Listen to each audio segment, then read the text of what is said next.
நமச்சிவாய நம. குபேரனுக்கு நமக்கு செல்வம் தருமாறு வேண்டி எத்தகைய வழிபாடு செய்ய வேண்டும்? தீபாவளி அன்று லக்ஷ்மி குபேர பூஜையோடு ஸ்ரீ குபேர பகவானுக்கு நாணய வழிபாடு செய்வது விசேஷம்.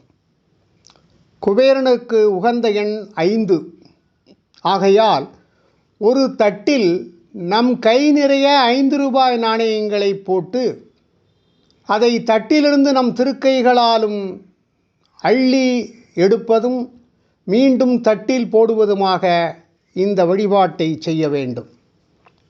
இப்படி செய்வதால் நாணயங்களில் இருந்து ஒலி எழும்பும் போது அழகாபுரி அரசே போற்றி என்று தொடங்கும் ஸ்ரீ குபேர பகவானின் 108 நாமாவளிகளை போற்றி அதை சொல்லி வழிபட வேண்டும்.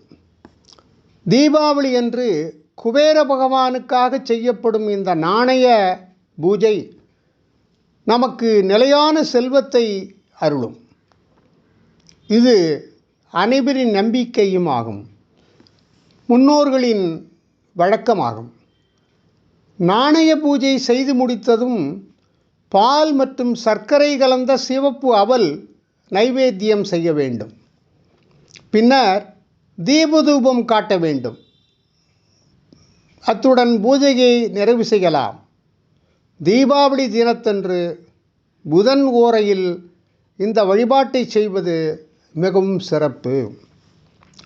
108 லக்ஷ்மி குபேர நாமங்களை சொல்லி போற்றி என்று சொல்லி அவருக்கு அர்ச்சனை செய்து 5 ரூபாய் நாணயத்தால் அர்ச்சனை செய்து நைவேத்தியம் படைத்து தீபாராதனை காட்டி அதை அனைவருக்கும் கொடுத்து தீபாவளி என்று லக்ஷ்மி குபேர பூஜையை நிறைவு செய்து மகிழ்ந்து அனைத்து செல்வங்களும் அடைந்து வாழ்வோமாக.